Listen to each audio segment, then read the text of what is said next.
하나님께서 인류 역사 가운데 반복해서 행하시는 일이 있습니다.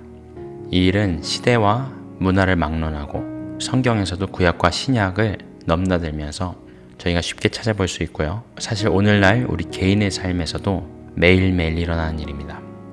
안녕하세요 여러분. 예수 그리스도의 복음을 전하는 고스펠 스테이션에 오신 여러분을 환영합니다. 오늘의 주제는 이렇습니다. 생명을 잃은 종교에서 살아있는 사랑의 관계로 라는 제목을 가지고 오늘 하나님께서 주신 이 마지막 때를 살아가기 위해 우리가 반드시 회복해야 될 모습들, 성경의 말씀을 통하여 나누기를 원합니다. 저희가 사복음서를 읽어보면 예수님께서 참 많은 가르침과 또 많은 기적들을 행하시는데요. 또 그 가운데서 빼놓지 않고 찾아볼 수 있는 모습이 종교인들과 부딪히시면서 인간이 스스로 만든 어떤 종교적인 형식과 선입견들, 그런 종교관들을 의도적으로 허무시는 것들을 저희가 쉽게 찾아볼 수가 있습니다. 하나 예를 들어 볼게요. 요한복음 5장에 보면 베데스다 연못가에 38년 동안 중풍병을 앓면서 병자였던 이 사람을 고치시는 사건이 등장을 합니다. 근데 5장 18절에 이런 표현이 있습니다. 제가 읽어드릴게요. 유대인들이 이를 인하여 더욱 예수를 죽이고자 하니 이는 안식일만 범할 뿐 아니라 하나님을 자기의 친아버지라 하여 자기를 하나님과 동등으로 삼으심이러라. 여기 보면 저희가 잘 아는 것처럼 유대인들이 예수님이 이 병자를 고치신 것을 보고 예수를 죽이고자 마음을 먹습니다. 그 이유를 두 가지로 설명을 하는데요. 첫 번째는 안식일을 범했기 때문이고, 두 번째는 하나님을 자기의 친아버지라 하여 자신을 하나님과 동등으로 삼으심이었더라. 자, 바리새인들, 종교인들 입장에서는 이것은 신성모독이었습니다. 그리고 율법을 어기는 행위였고요. 예수님께서는 이 모든 것을 아시면서도 굳이 안식일날 이 중풍병자를 고치십니다.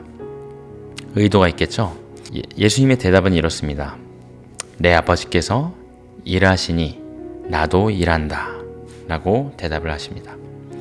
자, 율법을 지키고자 하는 유대인들을 보면 사실 율법을 지키고자 하는 노력 자체는 문제가 없습니다.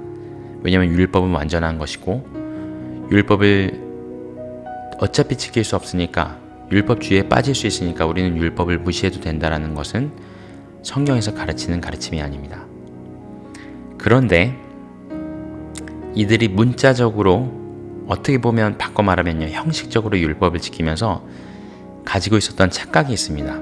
그 착각은 무엇이냐면요, 나는 율법을 어기지 않았다. 혹은 남들에 비해서 나는 율법을 잘 지켰다. 그래서 나는 의롭다. 라는 것이 이 바리새인들, 종교인들이 갖고 있었던 착각이었습니다. 이 착각은 이들을 위선을 가지고 살아가게 만듭니다. 왜 그렇죠? 성경에서 말씀하시는 율법의 역할을 살펴보면 왜 이들이 이 율법의 역할을 이해하지 못하고 또 율법의 역할을 본인들에게 적용하지 못하고 반대로 나는 의로운 사람, 나는 율법을 잘 지키는 사람, 심지어는 나는 율법으로 흠이 없는 사람이라고 착각하면서 스스로를 위선자로 만들었는지를 알 수가 있는데요. 율법의 기능은 이렇습니다. 하나님께서 율법 아래에 모든 사람을 가두심은 그 율법 아래 모든 사람을 죄인으로 정하셔서 그들에게 은혜를 베풀려고 하셨다라는 표현이 신약 성경에 나옵니다. 바꿔 말하면 율법은 사람이 지킴으로써 구원을 얻기 위한 도구로 우리에게 주신 것이 아니라 율법을 통해서 우리가 스스로가 하나님 앞에 죄인인 것을 깨달으라고 주신 것이죠. 그래서 이런 표현을 많이 쓰는데, 율법은 저희 영혼의 거울입니다. 율법이 없으면 무엇이 잘못됐고 무엇이 옳은지 기준이 없기 때문에 사람들이 자기 소견에 옳은 대로 살아가죠. 하지만 하나님께서 주신 이 절대 기준, 시대와 역사가 바뀌어도, 사람들의 인식이 바뀌어도 하나님의 이 말씀의 기준은 변치 않습니다. 하나님께서 죄라고 명하신 것은 죄입니다. 이 하나님의 율법 앞에 나의 영혼을 비춰보니 내가 죄인인 것이 깨달아지는 것이죠.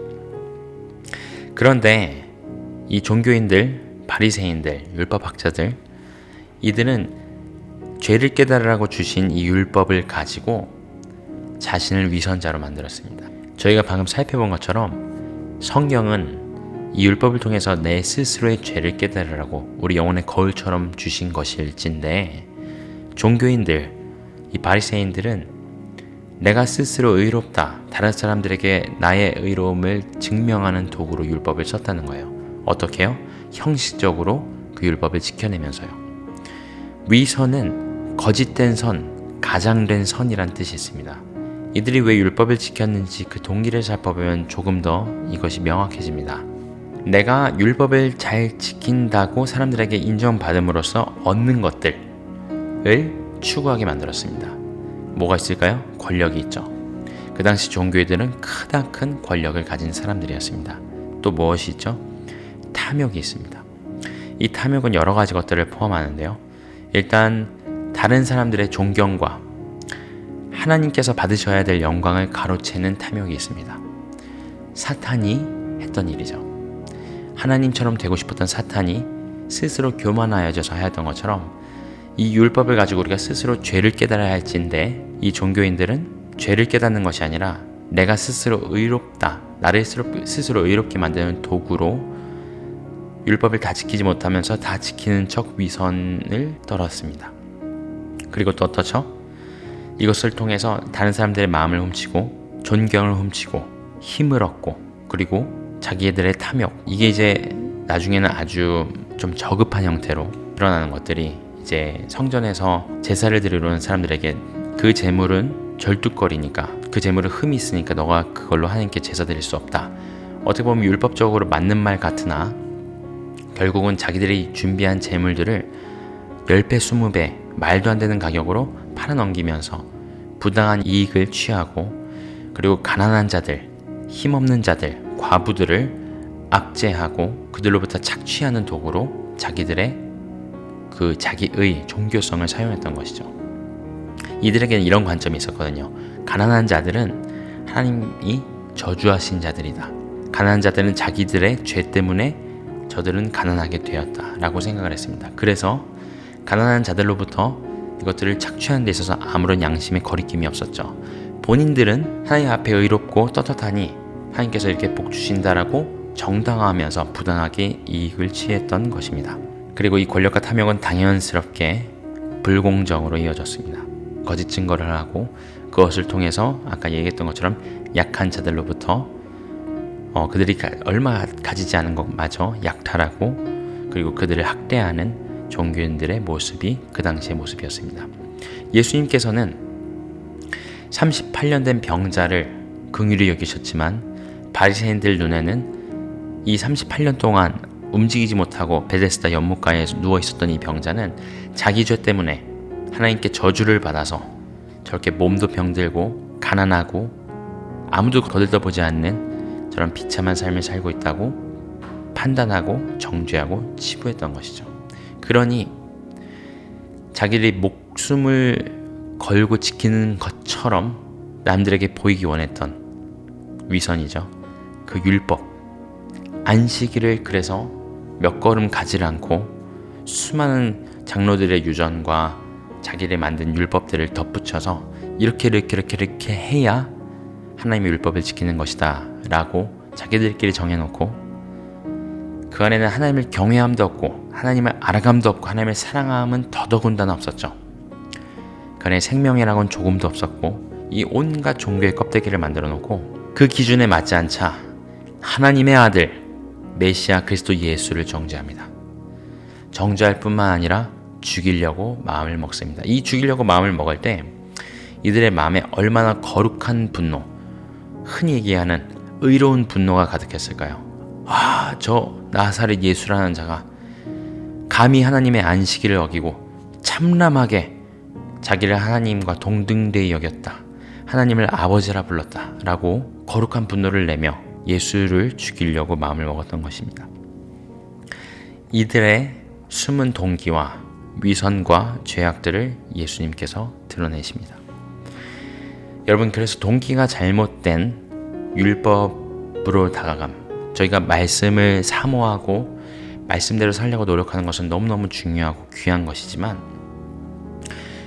가장 기본적인 율법의 원리를 우리가 기억해야 합니다. 율법, 예수께서 오시기 전까지 율법의, 그리고 지금도 우리에게 주어진 율법의 기능은 우리의 죄를 드러내는 것입니다. 율법 아래 모든 사람을 죄인으로 정하셨습니다. 그것을 깨닫는 자만이 용서의 복음, 죄인을 부르러 오시고 아픈 자를 부르러 오신 구주로 오시고 의사로 오시고 구원자로 오신 예수 그리스도를, 그 은혜를, 그 용서를 온전히 받을 수 있는 것이죠. 이 동기가 잘못되면 우리가 우리 스스로의 죄를 숨기고, 그리고 내 자신의 부족함을 정당화하고 합리화하는 그런 율법으로, 율법주의로 사용할 수 있다는 것, 그리고 그것이 율법이 기능을 하지 못하게 되는 이유입니다.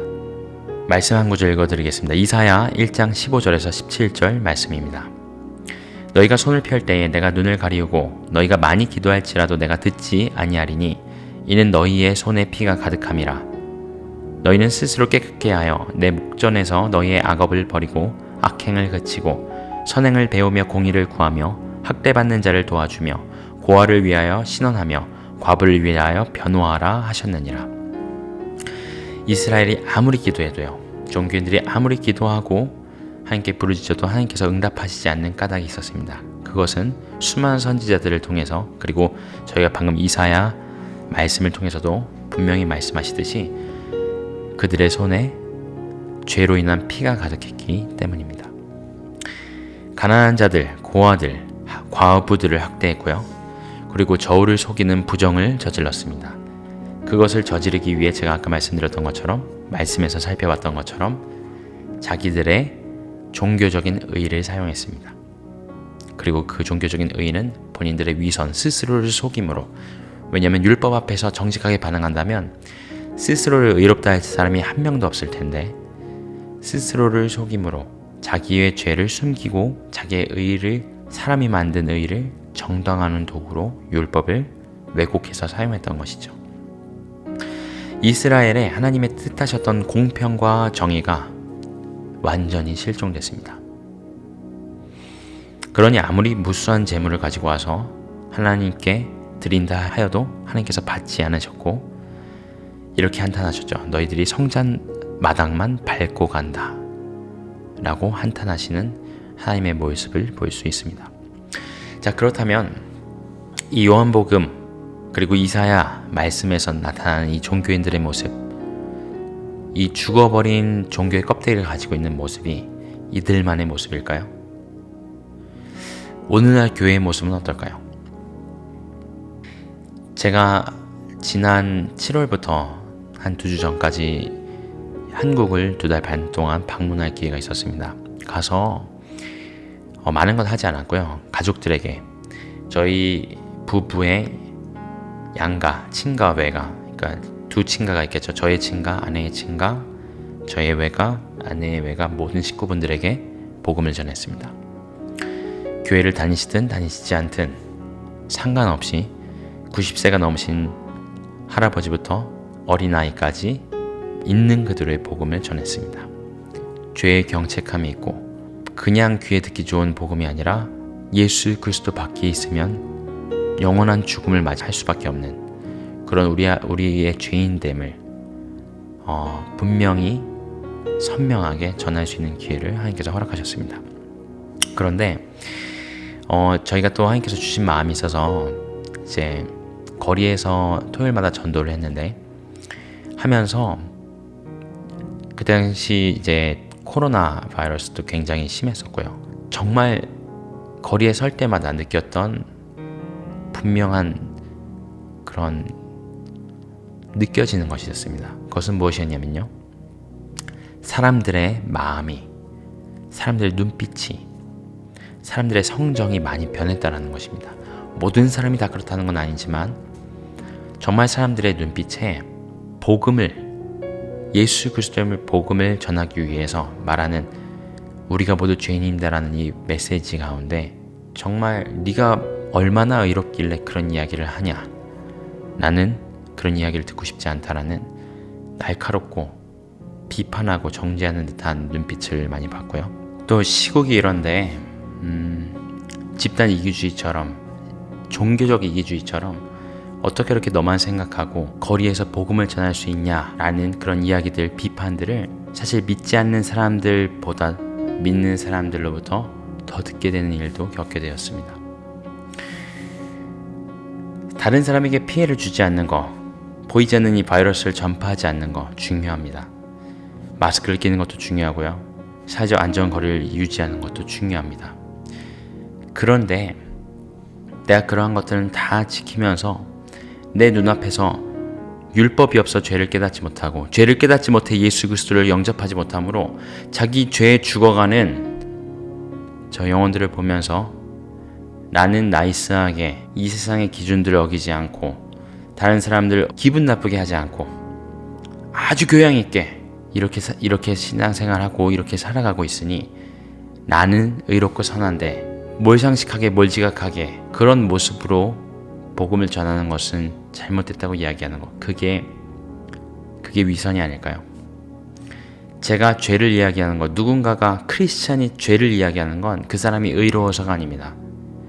나도 똑같이 그 율법 앞에, 하나님의 엄중하신 기준 앞에 내가 죄인인 것을 깨달았기 때문에, 내가 그것을 깨달음으로 그리스도 예수의 복음을 받아들일 수 있었기 때문에 그것을 전하지 않을 수가 없어서 시국이 이렇지만 남에게 눈치가 보이고 두려운 마음이 생기고 사람들의 그런 비난이나 비판이 충분히 예상이 되지만, 그럼에도 불구하고 세상 기준이 아니라 하나님의 기준으로 광야에 외치는 자의 소리로 하나님의 복음을, 예수 그리스도의 복음을 가감없이 있는 그대로 전하는 것이, 그것이 위선이 없는 하나님께서 원하시는 공의요, 하나님이 원하시는 참된 사랑이 아닐까 돌아보게 됩니다.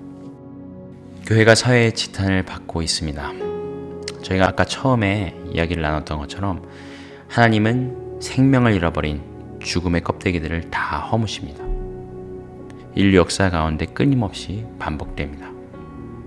어쩌면 지금 한국 교회가, 그리고 전 세계에 있는 교회들이 지탄을 받고 손가락질 당하는 이유도 우리 자신이 생명을 잃어버렸기 때문은 아닌가 돌아봐야 할 줄로 믿습니다. 특별히 우리 자신을 돌아볼 때 우리 신앙 연수가 더해지고 교회에서 섬김의 경험이 더해지고 내가 주일 성수하는 거, 헌금 생활하는 거, 주중에 예배를 드리는 거, 리더로서, 교사로서, 성가대로서, 찬양팀으로서 수많은 봉사의 영역에서 이 모든 일을 열심히 어떻게 보면 아주 잘 수행해내고 해내는 그 동기가 만약에 나는 신앙생활을 잘하고 있다, 나는 정말 이 정도면 잘하고 있지, 주일 성수도 하고 헌금도 꼬박꼬박 하고 봉사도 하고 저기 섬기지도 않고 그냥 교회만 다니는 사람들에 비해 나는 이 정도면 참 의롭고 참 귀하지, 만약에 그런 생각으로, 그런 동기로 여러분이 섬기신다면요, 혹은 교회에서 열심은 내지만 내 일상에서, 내 가정에서의 삶 가운데 일치되지 않는, 교회에서의 모습과 일치되지 않는 그런 위선적인 모습들, 나뉘어지는 모습들이 있다면, 그래서 가족들이 예수님을 믿든 안 믿든 어떻게 되든 가족들을 방관하고요, 가족들을 함부로 대하고요, 자식들이 보고 부모가 보는 앞에서 부도덕하고 부정직하고 반복되는 그런 죄악들을 끊지 못하는 모습들이 있다면요, 혹은 열심히 종교 생활하는 이유가 교회 내에 나의 직분, 내 타이틀, 그것을 지키기 위해서 남보다 더 의롭게 보이고 남보다 더 귀한 권사님, 장로님, 집사님, 선교사님, 목사님, 그런 칭찬과 인정들 때문이라면, 혹은 인과응보의 그런 관념처럼 내가 열심히 섬겨서 복받아야지, 잘 돼야지, 그래서 나의 어떤 육체의 욕심을 이루기 위해서 열심을 내고 있다면요, 오늘 이 준엄하신 하나님의 말씀 앞에 우리가 정직하게 반응하기를 원합니다.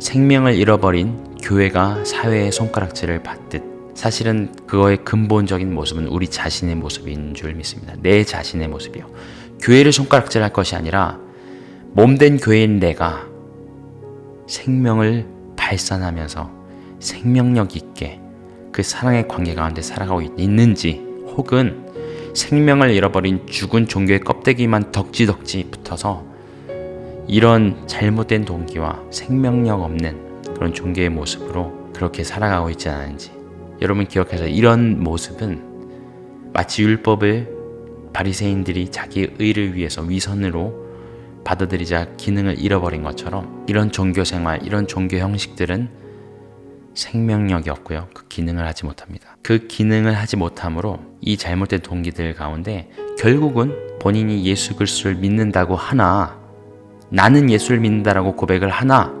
예수께서 다시 오셔서 내가 도무지 너를 알지 못한다, 행악하는 자야 나를 떠나라 라는 이야기를 들을 수 있다는 것입니다. 인류 역사 가운데 하나님의 새롭게 하심은 끊임없이 반복이 되었다고 처음에 말씀드렸습니다. 사사시대, 왕정시대 수많은 사사들이 일어나고요. 선지자들과 왕들을 하나님께서 일으키시면서 악한 왕들을 패하시고요.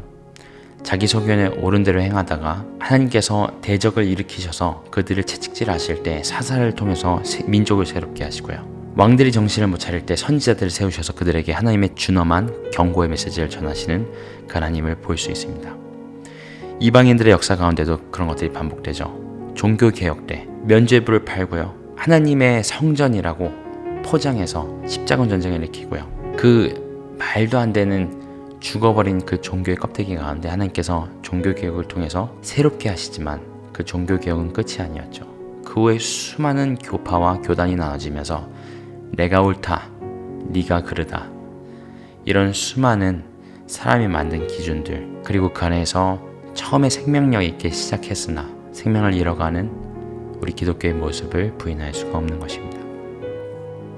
오늘 말씀을 통해서 세 가지를 살펴보면서 이 마지막 때를 살아가면서 어떻게 우리가 죽은 종교의 껍데기를 벗어버리고 생명력 있는 그 사랑의 관계를 주님과 유지하며 하나님께서 새로 세우시는 그 그리스도의 신부로서 나아갈 수 있을지 성령께서 교회에게 주시는 음성에 귀 기울이기를 원합니다. 첫 번째, 허무시는 이야기를 다시 한번 살펴보겠습니다.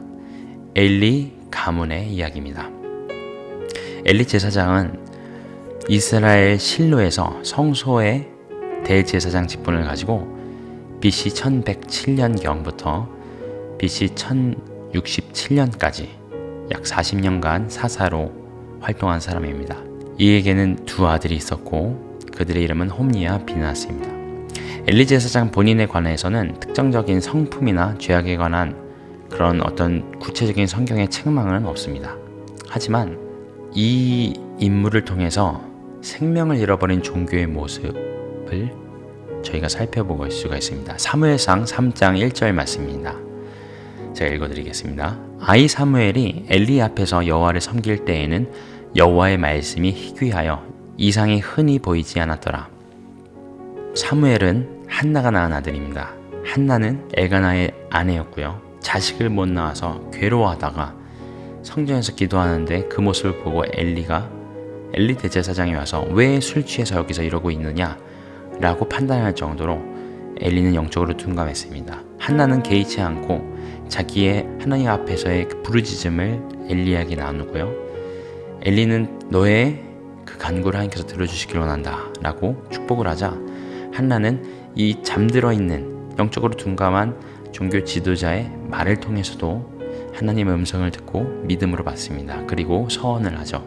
내 아들, 이 아이를 하나님께 드리겠습니다. 그 아이가 바로 사무엘입니다. 자, 이 사무엘이 엘리 앞에서 여호와를 섬길 때에 여호와의 말씀이 어떠했다고요? 희귀했다고 합니다. 드물었다는 거예요. 이상이 흔히 보이지 않았더라. 이때 당시 최고의 종교 지도자는 엘리입니다.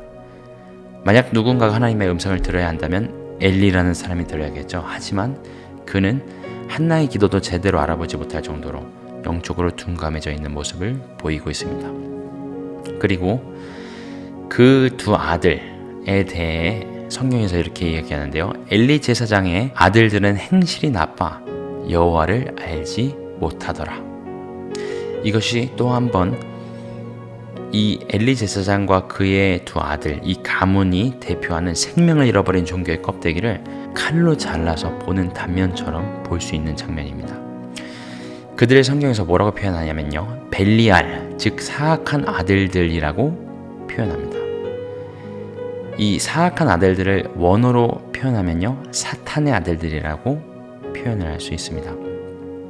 제사를 드릴 백성들의 성소에서 제사에 쓸 희생 제물들을 끌고 오는데 이것을 제사장들에게 주면 그들이 그 동물을 잡아서 기름과 내장 부분을 꺼내서 번제단에 불사르고 그 동물의 일정 부분, 즉 가슴과 넓적다리는 제사장들에게 주고 나머지를 성소에서 일행들과 함께 삶아 먹었다고 합니다. 그런데 백성들이 제사를 드린 후 냄비나 솥에 고기를 삶고 있을 때 갈고리를 집어 걸리는 것을 이 홈리와 비느하스가 그냥 가지고 갑니다. 그리고 심지어는 제사를 드리기 전에 자기들의 몫이 아닌 부분을 강제로 뺏어나갑니다. 성경은 이렇게 기록합니다. 이렇게 고발합니다. 이들의 죄가 여호와 앞에 심히 크면 그들이 여호와의 제사를 멸시하고 하나님의 거룩하심과 영광을 훼손했기 때문이다. 이들의 엘리의 아들들의 이 온 이스라엘에게 행한 모든 일과 회막문에서 수종든 여인들과 동침하였음을 듣고 심지어 이들이 여호와의 성물에 손을 대는 것뿐만 아니라 여호와의 성전에서 그 여호와의 집에서 수종든 여인들과 간음을 합니다. 이 소문은 이스라엘에 가득했습니다. 여러분, 하나님께서는 감추어진 모든 것들을 드러내십니다. 그것이 죽은 생명을 잃은 종교의 껍데기를 허무시는 과정 중에 하나였습니다. 왜 교회에 이런 목사님이, 성도가 교회답지 못한 모습, 성도답지 못한 모습, 목사답지 못한 모습을 세상 언론이 폭로하고요, 그것 때문에 지탄을 받습니까? 왜냐하면 어떤 것도 해 아래 어떤 것도 하나님 앞에 감춰지지 않기 때문입니다. 하나님께서 다 드러내십니다. 그것이 하나님께서 생명을 잃어버린 종교의 껍데기를 허무시는 방식입니다. 사무엘상 2장 24절에서 25절 말씀을 읽어드리겠습니다. 내 아들들아, 그리하지 말라. 내게 들리는 소문이 좋지 아니하니라. 너희가 여호와의 백성으로 범죄하게 하는도다. 사람이 사람에게 범죄하면 하나님이 심판하시려니와 만일 사람이 여호와께 범죄하면 누가 그를 위하여 간구하겠느냐 하되 그들이 자기 아버지의 말을 듣지 아니하였으니 이는 여호와께서 그들을 죽이시기로 뜻하셨음이더라. 이것이 하나님의 허무심입니다. 홈리와 비느하스는 들을 길을 잃어버립니다. 왜냐고요? 하나님께서 하나님의 기준에, 그 엄중하시고 공정하신 기준에 홈리와 비느하스가 이 엘리 제사장의 가문이 도를 넘었습니다. 돌이킬 수 없는 길을 가게 되었고요. 하나님께서 이 가문을 허무시기로 결정하십니다. 그들을 죽이시기로 뜻하셨음이니라. 여기까지 들으면 이렇게 저희가 반응할 수 있으면 참 주님 앞에 감사한 거라고 믿습니다. 무엇이죠? 주님 제안에 죽어야 될, 무너져야 될 생명을 잃은 종교의 껍데기는 무엇입니까? 깨닫게 하여 주시옵소서.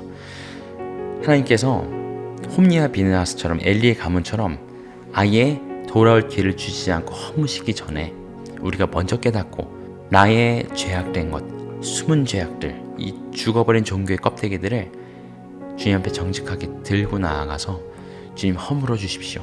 다 허물어 주시고 주님 부셔 주시고 새롭게 세워 주십시오라고 우리 마음을 가난하게 하시고 우리 위선들을 다 벗어버리게 하시고 회개케 하시고 주님 앞에 정직하게 반응하게 하시기를 예수님의 이름으로 기도합니다. 두 번째 이야기입니다. 새롭게 세우시는 이야기입니다. 바로 사무엘의 이야기입니다. 사무엘은 어떻게 탄생한 아이죠? 아까 잠깐 말씀드렸지만 기도와 간구와 서원으로 그리고 순종으로 탄생한 아이입니다. 사무엘상 1장 26절에서 28절 말씀입니다. 한나가 이르되 내 주여 당신의 사심으로 맹세하나이다. 나는 여기서 내 주 당신 곁에 서서 여호와께 기도하던 여자라. 이 아이를 위하여 내가 기도하였더니 내가 구하여 기도한 바를 여호와께서 내게 허락하신지라. 그러므로 나도 그를 여호와께 드리되 그의 평생을 여호와께 드리나이다 하고 그가 거기서 여호와께 경배하니라. 사무엘은요, 자기 앞가림을 할 나이가 되자마자 한나가 본인이 서원한 대로 순종하여 엘리 제사장에게 보냈다고 합니다. 아이가 자기 앞가림을 한다는 건 혼자 옷 입을 줄 알고요, 이제 그래도 숟가락으로 밥을 먹을 수 있을 정도의 나이가 됐다는 얘기죠. 적게는 3, 4살, 4, 5살 됐을 나이였을 거라고 추측해 볼 수 있습니다.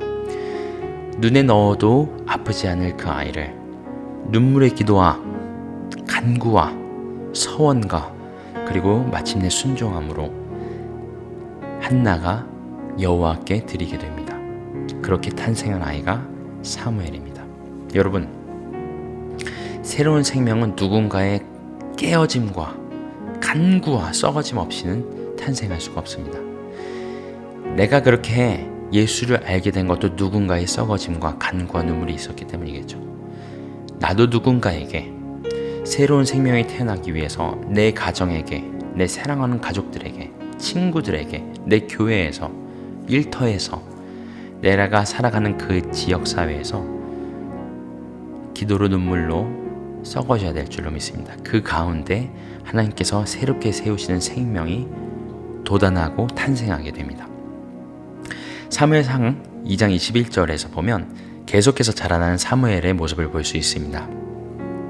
아이 사무엘은 여호와 앞에서 자라나니라. 사무엘상 2장 26절 27절 아이 사무엘이 점점 자라매 여호와와 사람들에게 은총을 더욱 받더라. 하나님께서 세우시는 사람, 하나님께서 세우시는 그 존재는 계속해서 자라납니다. 멈춤이 없습니다. 후퇴가 없습니다.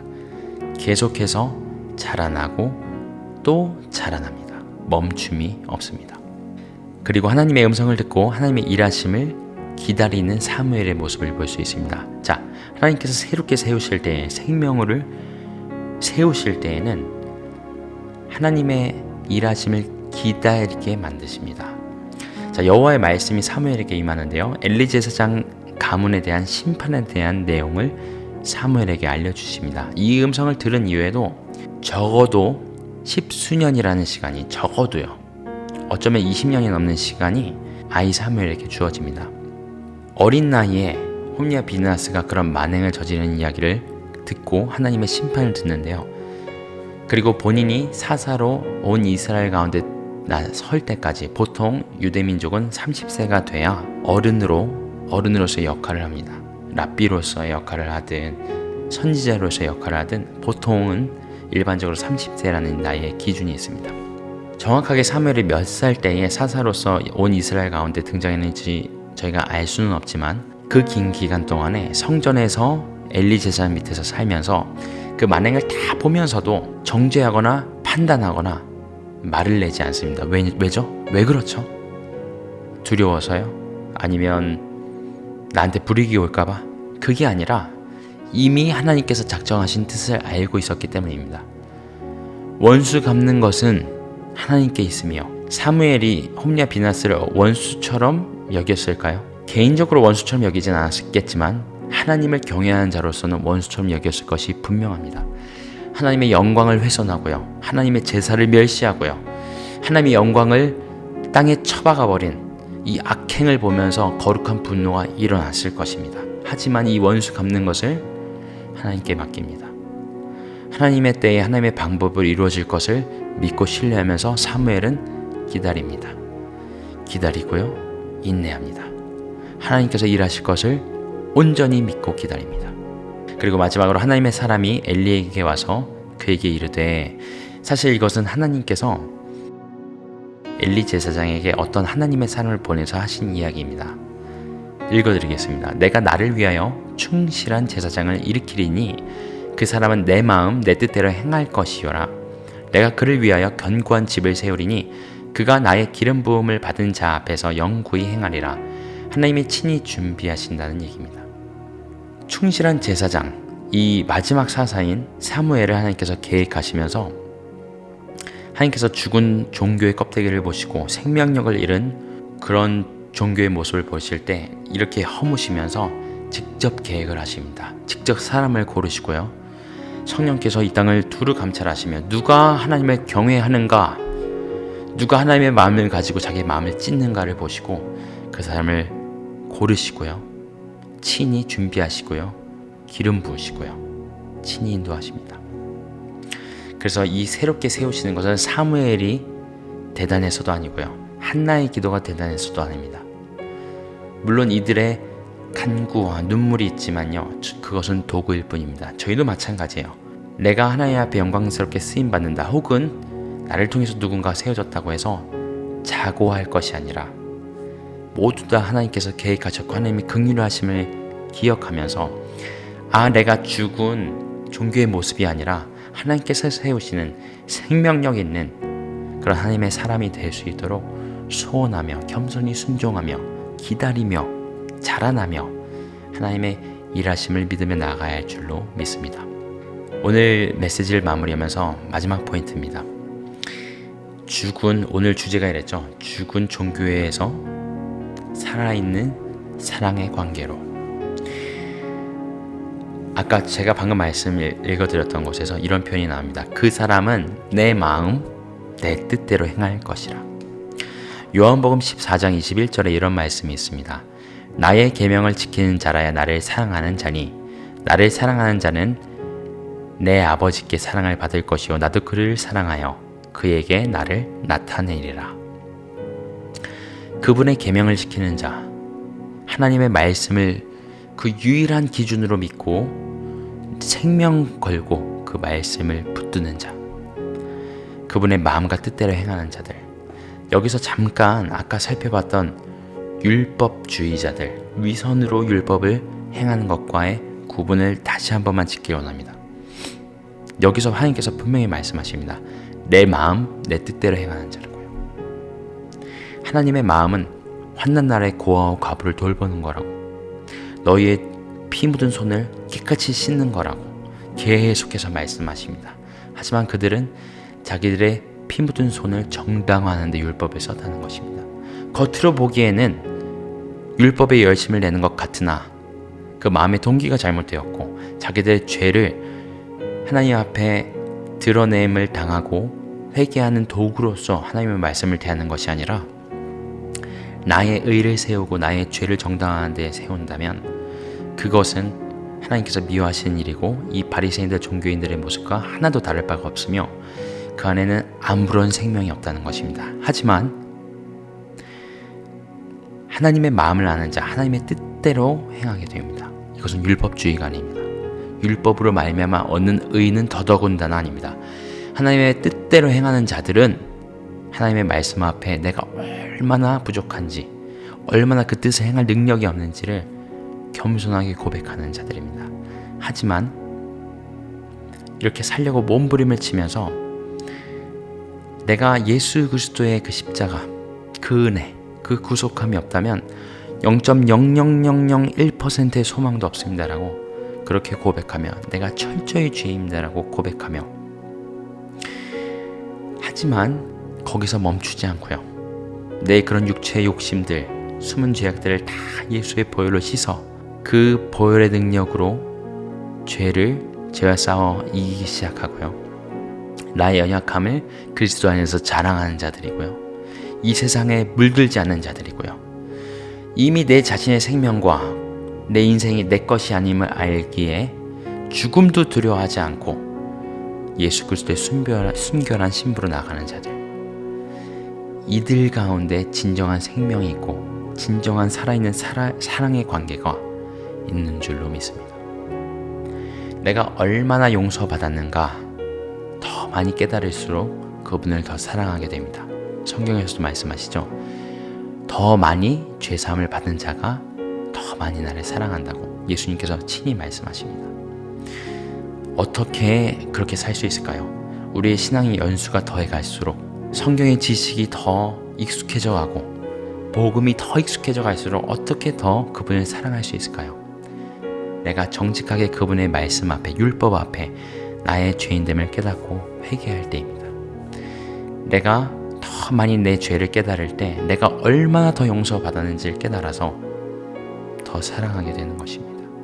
그분을 더 사랑하게 되는 것, 거기에 진정한 생명의 능력이 있고요, 그분의 마음대로 행하고 그분의 뜻대로 행하고 그분의 말씀, 율법을 지키게 되는 능력이 바로 그 사랑에서 나오게 되는 줄로 믿습니다. 사랑하는 형제자매 여러분, 오늘 우리가 어떻게 죽은 종교의 껍데기를 다 벗어버리고 생명의 관계로 나아갈지 성경에서 우리에게 말씀하시는 음성을 들었습니다. 말씀을 듣고 행하지 않는 것, 말씀을 듣고 깨달으나 내가 그것을 머리에만 두는 것은 개가 그거 먹은 것을 도로 토한 것과 같다고 말씀하십니다. 자기가 거울을 보고 가서 그 얼굴을 잊어버린 것과 같다고 말씀하십니다. 간절히 기도하고 제 자신에게 또 이 메시지를 듣는 여러분에게 간절히 부탁하는 것은 저희가 이 메시지를 듣고 날마다 주님의 말씀 앞에 정직하게 반응하고 그분을 더 뜨겁게 사랑하며 나아가는 저와 여러분이 되기를 예수님의 이름으로 기도합니다. 오늘도 함께 해주신 여러분 감사드리고요. 다음에 또 이 마지막 때를 살아가기 위해서 하나님께서 주시는 음성들을 나누도록 하겠습니다. 감사합니다.